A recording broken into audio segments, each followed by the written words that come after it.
I'm so over this mess.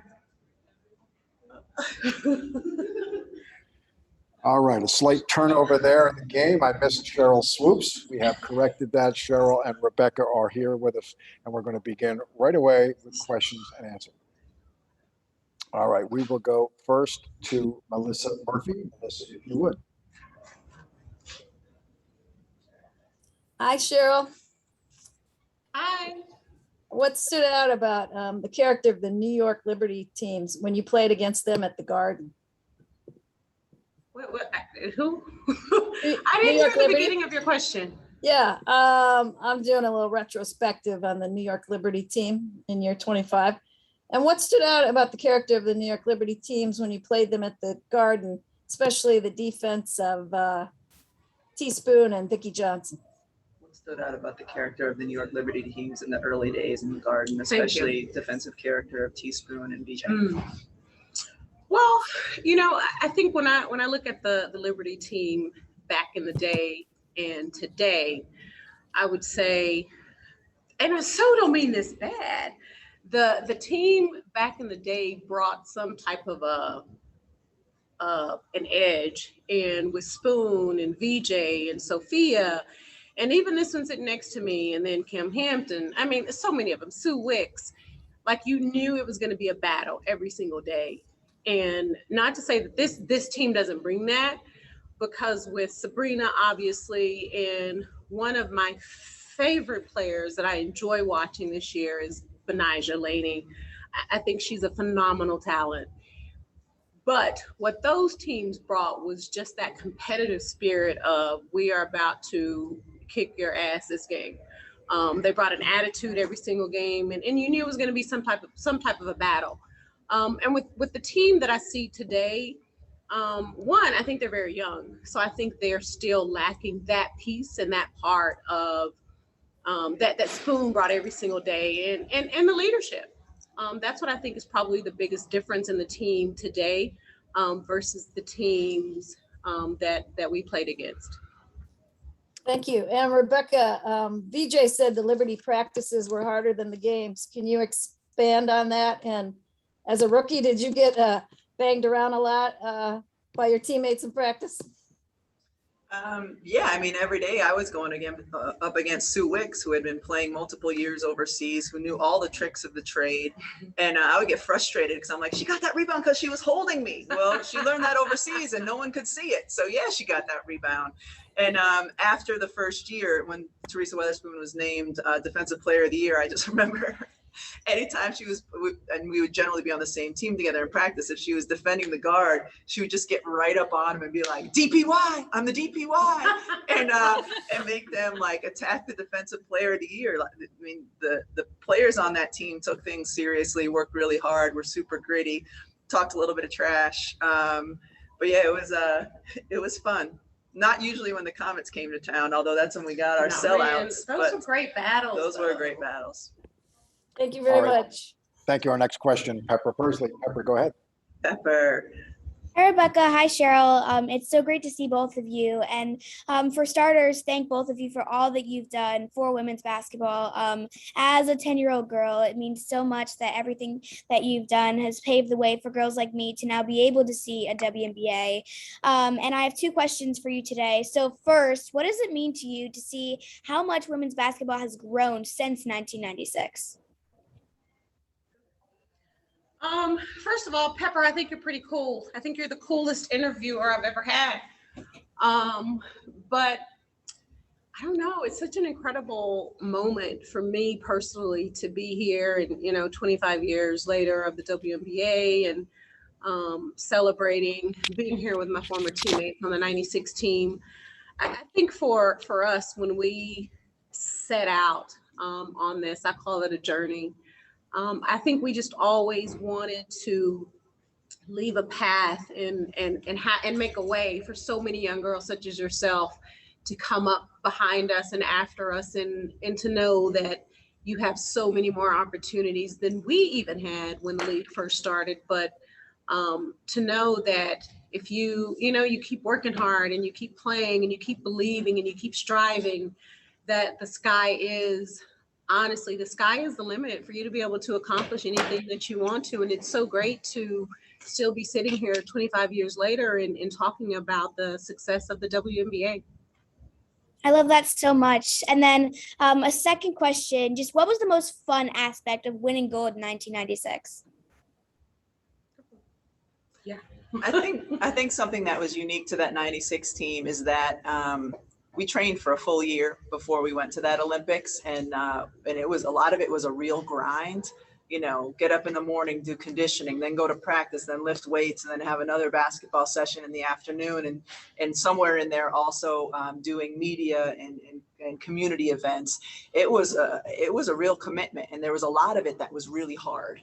And so when we got to the Olympics and they were in the US, in Atlanta, there was this beauty of winning the gold medal together in front of fans from our country. Mm-hmm. But there was also this acknowledgement amongst us of what we had been through, because there was a lot of it that was wonderful and there was a lot of it that's really hard. And some of the best rewards come when you've experienced a lot of really hard things together. And we did that year.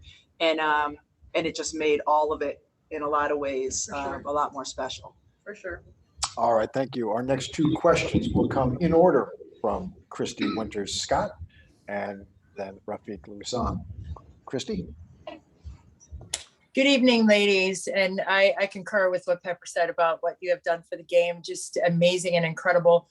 What was the best advice that each of you received when you were a first-time Olympian? And what kind of advice and things have you said to the current Olympic team? Our 96 team went into the locker room a short bit ago and got a chance to say hello to the Olympians. Lisa Leslie was the one who spoke to them and just talked to them about the legacy. You know, you've got older players who pass things down to the younger players who, once they become older players, will pass it down, and just about what it means to represent your country and what it means to compete and what it means to kind of have that progression to go from a young player to a veteran on the team. The best piece of advice I think I got was actually from my college coach during that year where we were training. When things would get really hard, sometimes I would call him for advice, and he would, no matter what I was going through, he would say, just remember that at the end of this, you'll be an Olympian. At the end of this, you'll be a gold medalist. And that always trumped whatever the hardship was that any of us could have been going through. Yeah. Hey, Christy, I think for me, in addition to what Rebecca said about, you know, being an Olympian, just to be able to always have that title of being an Olympian it's pretty special. But I think for me, the best piece of advice I got was probably two things. And it was, one, just to enjoy the moment, right? Because not many people get to be in the Olympics and playing alongside some phenomenal talent. So to enjoy the moment, but then also not to be afraid of the moment. And, you know, and I think when you're one of the younger players on the team, it's real easy to kind of sit back, you know, and say, well, I'm young and let everyone else kind of do the work. But I had to honestly remind myself that you are here for a reason. Even though, as Rebecca talked about earlier to Pepper's question, there were days where I was like, nah, I can't do this. Like, I can't get through this. But then I had to remind myself that you were chosen and you were handpicked for a reason. You're supposed to be here. You belong here. So that was some of the best advice I had. And in addition to what Lisa said to the team as far as advice that we would give them, you know, there's a lot of first timers on this Olympic team and some young players. And then you have Sue and Diana, who great leadership. The only thing I said was you have a great leader in Dawn Staley, who's been there, done that as a player, has several gold medals as a player, and now it's time for her to have a gold medal as a head coach. and just to go get it done. You know, when you have Sue and Diana who've been there and they're leading the way, I mean, there's honestly not much to be said because I'm sure Dawn had said it, they've said it, and they understand what this moment means. Thank you. All right. Thank you. Our next question will come from Rafiq. This is Rafiq with Nothing But That Sports Talk. It's an honor to be able to speak with you guys today. I just want to know, this is a question for Rebecca Lobo, like, how this year Benigna Lane is going to be taking part in the All-Star game. Like, how important is it to always have any New York Liberty, like right after your time, taking part in the All-Star games? Wasn't very high. Did you get the question? He asked about the Nigel Laney, like how important is it to always have a New York Liberty player on an all-star team, I think. Yeah. Well, I just think it's exciting anytime you see the first-time All-Stars, you know, because that's the next generation of players that, yeah. Sorry. All right, bear with us a moment, folks. Sorry about that. Can you hear me? Can you hear me? Rafiq, we can hear you. All right, go ahead. We're going to try that one more time, if you would, please. Want me to try one more time? Yes, please, Okay. Rebecca.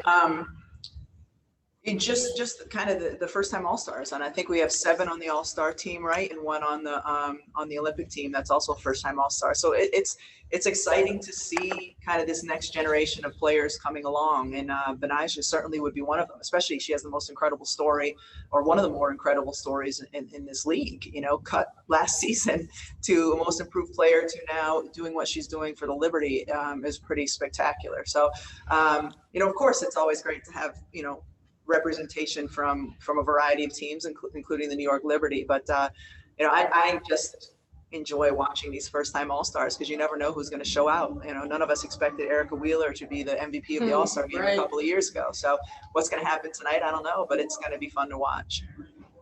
And a follow-up question, like, how much have you enjoyed being able to be in the broadcast booth for ESPN while covering the WNBA, including the All-Star games? I didn't hear that. Can you repeat that for me? I'm sorry, and talk a little bit louder.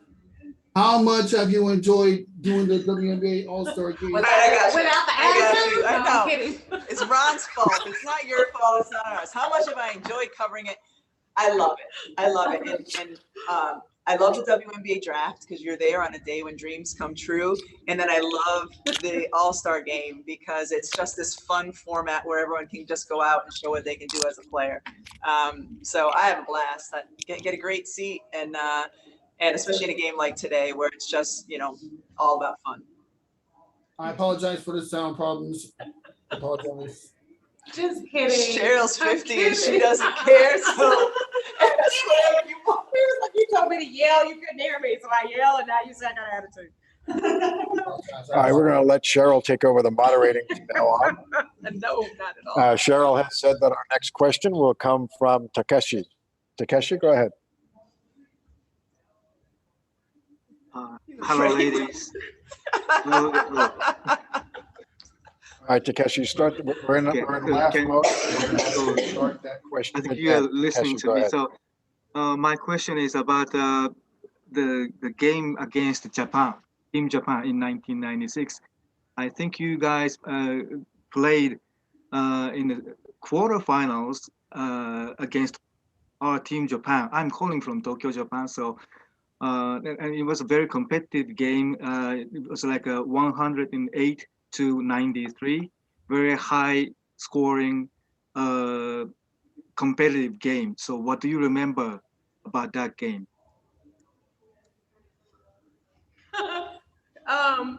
I'm laughing because, again, as Rebecca said, I'm 50, so I can barely remember what happened yesterday.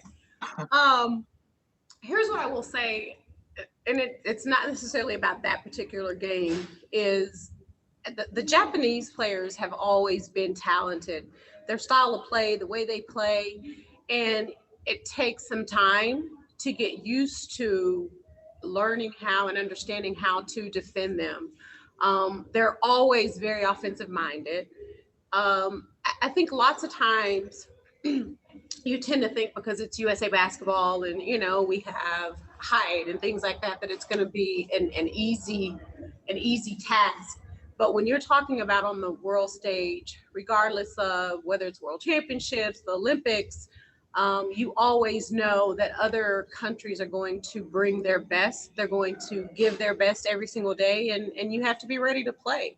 And the fact that it was such a high scoring game, I don't think it takes away from either team. I think what it says is that both teams are very offensive minded and played very little defense in that particular game.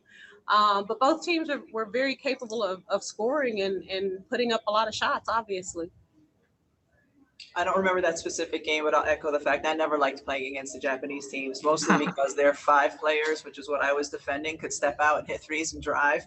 And that was not my strongest defensive skill set. Well, it was almost like all 5 players are always interchangeable. Yeah. You know what I mean? So it's not your typical 3 out, 2 in. It was more of like a 5 out, and you're having to, not just Rebecca, that's all of us. Like, you're having to learn to defend a different style of play. And so that's what I think has always kind of been one of the biggest challenges that we had to face in international competition. Thank you, Rebecca and Sheryl. To our media, if you'll stay with us one more moment. We have our last set of guests. Thank you, everybody. Hang tight 1 minute.